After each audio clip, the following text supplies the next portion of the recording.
పండుగ అంగరంగ వైభవంగా ప్రారంభమైంది. భారీ ఎత్తున భద్రత ఏర్పాటు చేశారు. సిపి కల్మేశ్వర్ ఆదేశాల మేరకు నిజామాబాద్ ఏసీపీ రాజవెంకటరెడ్డి ఆధ్వర్యంలో ఈ యొక్క బందోబస్తు అనేది కొనసాగుతుంది.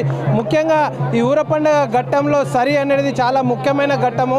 ఈ ఘట్టం వద్ద ప్రతి ఒక్కరికి సరి కోసం అందరూ కూడా కొట్లాడుతూ ఉంటారు, పోటీ పడుతూ ఉంటారు. ఈ నేపథ్యంలో సరి వెళ్ళే ప్రాంతాలకు ప్రత్యేకంగా రోప్ పార్టీ ఏర్పాటు చేసేసి ఆ ప్రాంతాలకు చేరుకునే విధంగా పోలీసు ప్రత్యేకంగా చర్యలు చేపట్టింది. సంబంధించిన అంశాల మీద మనతో మాట్లాడేందుకు ఏసీపీ గారు ఉన్నారు. ఒకసారి అడిగి తెలుసుకునే ప్రయత్నం చేద్దాం.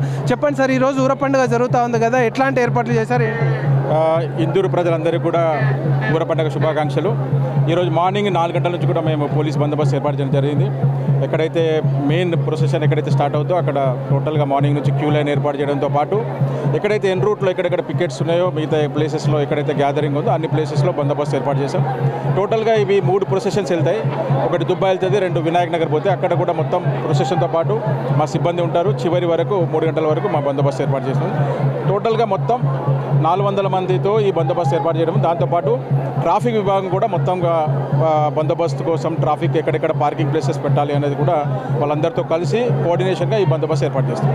ఇప్పుడు సరి ఘట్టం చాలా ముఖ్యమైనది కదా, సరి పంపకం సమయంలో కూడా వాళ్ళకు ప్రత్యేకంగా ఫోర్స్ ఏర్పాటు చేశారు. సరి ఎవ్రీ టైం మనకు చివరి వరకు ఉంటుంది. సరి అందరు మొత్తం 2 రోప్ పార్టీస్ పెట్టినాము. ఎవరికి ఎటువంటి ఇబ్బంది లేకుండా, ఎక్కడ స్టాంపేడ్ కాకుండా, అందరికి కూడా ఇబ్బంది లేకుండా అందరికీ దొరికేటట్టు కూడా ఏర్పాటు చేస్తాం. ప్రజలకు ఏం పిలిపిస్తారు?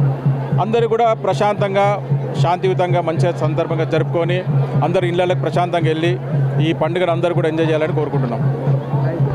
ఓవరాల్గా మనం చూస్తూ ఉన్నాము, ఎక్కడ కూడా ఎలాంటి ఇబ్బంది జరగకుండా ప్రత్యేకంగా చర్యలు చేపట్టినట్లు ఏసీపీ గారు చెప్తా ఉన్నారు. కెమెరా పర్సన్ అనిల్తో శ్రీనివాస్, K6 న్యూస్, నిజామాబాద్.